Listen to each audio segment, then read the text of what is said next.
Sorry, I was just riding it, so it's 188.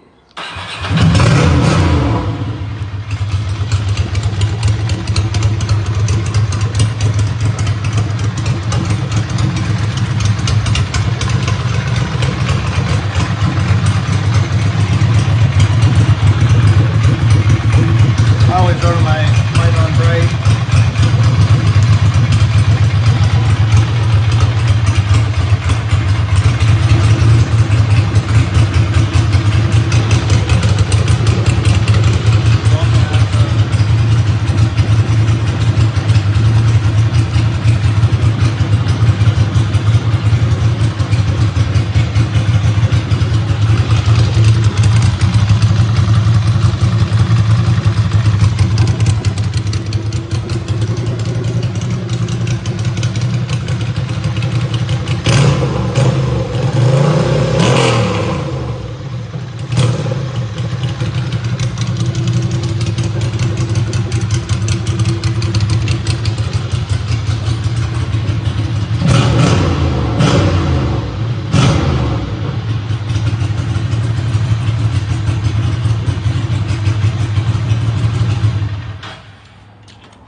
So she's for sale, but I'm not really trying to get rid of her as fast as I can. You know, I got carbon fiber, little add-on pieces here and there, but for the most part, you know, she is a slow leaker.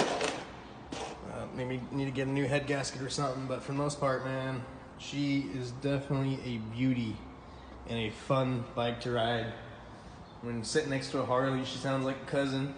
You know, you got that 90-degree L-twin engine in there. So the two heads at 90 degrees. I think Harleys are at like 72. Anyways, if you guys want 4,000 with your next stimulus check, she could be yours. My clutter in the background.